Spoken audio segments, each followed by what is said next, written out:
ജോലിഭാരം ഒഴിയാതെ BLOമാർ. പയ്യന്നൂരിലെ BLO അനീഷിന്റെ ആത്മഹത്യക്ക് പിന്നാലെ സർവീസ് സംഘടനകൾ പ്രതിഷേധത്തിൽ എത്തുമ്പോഴും വിട്ടുവീഴ്ചയ്ക്ക് തെരഞ്ഞെടുപ്പ് കമ്മീഷൻ തയ്യാറായിട്ടില്ല.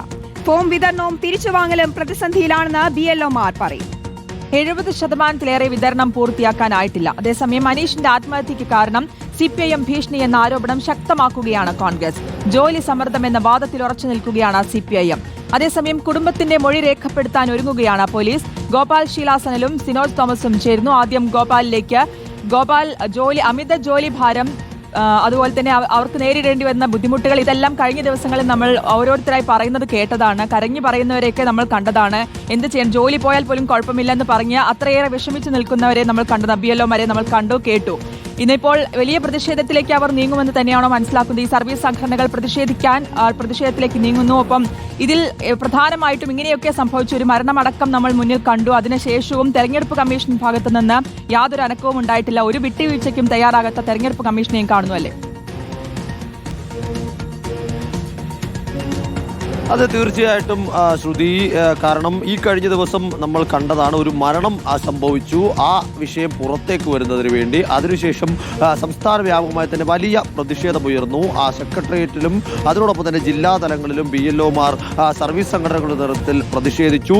ജോലിക്ക് ഇറങ്ങിയ BLOമാരാകട്ടെ കറുത്ത ബാഡ്ജ് ധരിച്ചുകൊണ്ടാണ് ജോലിക്ക് ഇറങ്ങിയത്. അപ്പോഴും SIR നടപടികൾ നീട്ടിവെക്കാനുള്ള ആവശ്യം ഒരു തരത്തിലും പരിഗണിക്കാൻ ഇതുവരെയും തെരഞ്ഞെടുപ്പ് കമ്മീഷൻ തയ്യാറായിട്ടില്ല.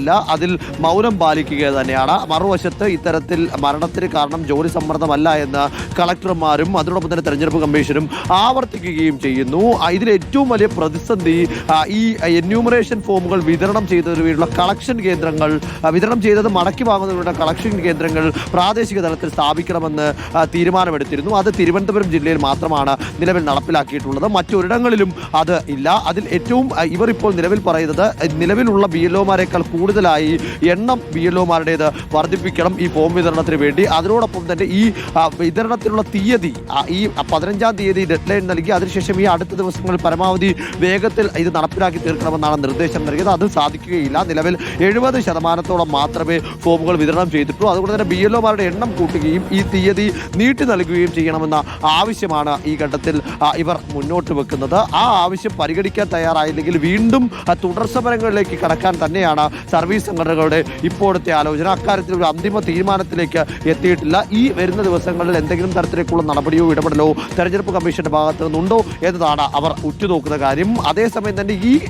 അനീഷ് ജോർജിന്റെ മരണത്തോടു കൂടി തന്നെ ഉന്നത ഉദ്യോഗസ്ഥരിൽ നിന്ന് താഴെത്തട്ടിലേക്കുള്ള സമ്മർദ്ദം കുറയുന്നുണ്ട്. ആ സമ്മർദ്ദം ഒരു പരിധിവരെയെങ്കിലും കുറഞ്ഞവർക്ക് ആശ്വാസമാണ്. അപ്പോഴും കേന്ദ്ര തെരഞ്ഞെടുപ്പ് കമ്മീഷൻ സംസ്ഥാനത്തിന് മേൽ അടിച്ചേൽപ്പിക്കുന്ന സമ്മർദ്ദത്തിൽ കുറവൊന്നുമില്ല. മറ്റ് സംസ്ഥാനങ്ങളിലെ SIR നടപടിക്രമങ്ങളുടെ കണക്കും തോതും അറിയിച്ചുകൊണ്ടാണ് ഈ സമ്മർദ്ദം ആ സംസ്ഥാനത്തിലേക്ക് ഏൽപ്പിക്കുന്നത്. സംസ്ഥാന മുഖ്യ തെരഞ്ഞെടുപ്പ് കമ്മീഷണർമാരിലേക്ക് സമ്മർദ്ദം എത്തുകയും താഴെ തട്ടിൽ അത് ജില്ലാ കളക്ടർമാരിലേക്കും ഡെപ്യൂട്ടി കളക്ടർമാരിലേക്കും വില്ലേജ് ഓഫീസർമാരിലേക്കും ഏറ്റവും താഴെ തട്ടിൽ ജോലി ചെയ്യുന്ന BLOമാരിലേക്കും ഈ സമ്മർദ്ദം സ്വാഭാവികമായും എത്തിച്ചേരുകയാണ്. അതിനെ എങ്ങനെ പരിഹരിക്കാൻ കഴിയും, അതിനെ എങ്ങനെ നേരിടാൻ കഴിയും എന്ന തരത്തിലേക്കുള്ള ആലോചനകളും ചർച്ചകളുമൊക്കെ നടക്കുന്നുണ്ടോ എന്ന സംശയമാണ് ഇവർ മുന്നോട്ട് വെക്കുന്നത്. അത് നടന്നിട്ടില്ലെങ്കിൽ, അതിൽ വ്യക്തമായ ഒരു നിലപാടും തീരുമാനവുമില്ലെങ്കിൽ ഈ സമ്മർദ്ദത്തിന്റെ പേരിൽ വീണ്ടും ജീവൻ നഷ്ടപ്പെടുത്താൻ തങ്ങൾ തയ്യാറല്ല എന്ന പ്രഖ്യാപനം BLOമാർ ഇതിനോടൊപ്പം തന്നെ.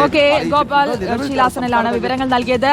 സിനോജ് തോമസ് കൂടിയുണ്ട്. Good morning Sinoj. ഇതിൽ അനീഷിന്റെ ആത്മഹത്യക്ക് പിന്നാലെയാണ് BLOമാർ ഇത്രയധികം പ്രതിസന്ധിയിലൂടെയാണ് കടന്നു പോകുന്നത് എന്നുള്ളൊരു വിവരം, അല്ലെങ്കിൽ അതേക്കുറിച്ചൊക്കെ പുറത്തേക്ക് വരുന്നത്. അതിനുശേഷം ഓരോരുത്തരായി അതേക്കുറിച്ച് പറയാൻ തയ്യാറാകുന്നതുണ്ട്. പക്ഷേ തയ്യാറാകാത്ത, അല്ലെങ്കിൽ ജോലി നഷ്ടപ്പെടുന്നുവെന്ന ഭയത്തിലൊക്കെ നിൽക്കുന്ന ആളുകളുമുണ്ട്.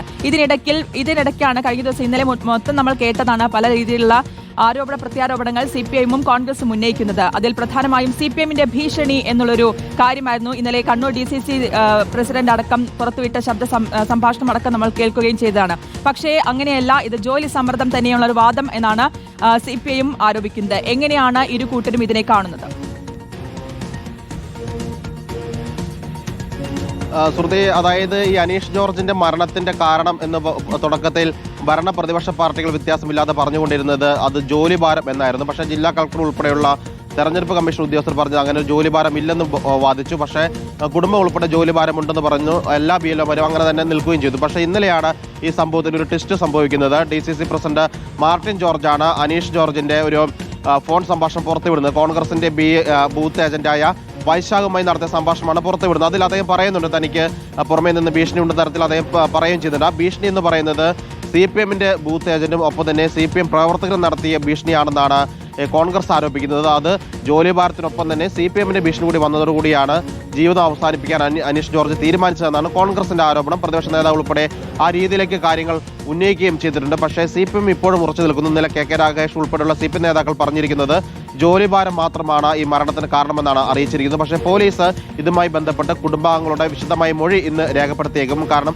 കുടുംബത്തിന്റെ മൊഴി നിർണായകമാണ്. കുടുംബത്തോട് എന്താണ് ഇക്കാര്യങ്ങൾ അനീഷ് ജോർജ് പറഞ്ഞിരിക്കുന്നത്. ഒപ്പം തന്നെ ഇത്തരത്തിൽ ഫോൺ സംഭാഷണം പുറത്തു വന്നതുകൊണ്ട് തന്നെ അനീഷ് ജോർജിന്റെ ഫോണ് ശാസ്ത്രീയ പരിശോധനയ്ക്ക് വിധേയമാക്കേണ്ടതുണ്ട്, സൈബർ പരിശോധനയ്ക്ക് വിധേയമാക്കേണ്ടതുണ്ട്. അതുകൊണ്ട് തന്നെ ഫോൺ ഉൾപ്പെടെ പരിശോധിച്ച് സൈബർ തെളിവുകൾ കൂടി പോലീസ് എടുക്കുന്നുണ്ട്. ഏതെങ്കിലും തരത്തിൽ ആരോടെങ്കിലും ഇത്തരത്തിൽ സമ്മർദ്ദമുണ്ട്, ജോലിഭാരമുണ്ട്, അല്ലെങ്കിൽ ആരെങ്കിലും ഭീഷണിപ്പെടുത്തി തുടങ്ങിയ കാര്യങ്ങൾ അനീഷ് ജോർജ് അത് പങ്കുവച്ചിട്ടുണ്ടെങ്കിൽ അതുമായി ബന്ധപ്പെട്ട വിവരങ്ങൾ ശേഖരിക്കാനാണ് പോലീസ് നോക്കുന്നത്. അതോടൊപ്പം നമുക്ക് ഇനി ലഭിക്കേണ്ട പ്രതികരണം എന്ന് പറയുന്നത് CPM-ന്റെ ബൂത്ത് ഏജന്റായ റഫീഖിന്റെ പ്രതികരണമാണ്. അത് ഇന്ന് വരുമെന്നാണ് നമ്മൾ പ്രതീക്ഷിക്കുന്നത്. കാരണം റഫീഖിനെ ഉൾപ്പെടെ പ്രതിസ്ഥാനത്ത് നിർത്തിക്കൊണ്ടാണ് കോൺഗ്രസ് ഈ ആരോപണം ഉന്നയിച്ചിരിക്കുന്നത്. കാരണം ഈ അനീഷ് ജോർജിനൊപ്പം തന്നെ കോൺഗ്രസിന്റെ ബൂത്ത് ഏജന്റ് പോകുന്നതൊക്കെ തന്നെ CPM എതിർത്തുന്ന തരത്തിലൊക്കെ തന്നെ കോൺഗ്രസ് പറഞ്ഞിരുന്നു. ആ കാര്യത്തിലൊക്കെ തന്നെ ഒരു വ്യക്തത വരേണ്ടതുണ്ട്. അതുകൊണ്ട് പ്രാദേശിക തലത്തിലുള്ള കൂടുതൽ പ്രതികരണങ്ങൾ നമ്മൾ ഈ വിഷയത്തിൽ നിന്ന് പ്രതീക്ഷിക്കുകയും ചെയ്യുന്നു. ശ്രുതി, ശരി, വ്യക്തമാണ്. സിനോജ് തോമസും ഗോപാൽ ശീലാസനിലുമാണ് വിശദാംശങ്ങൾ നൽകിയത്.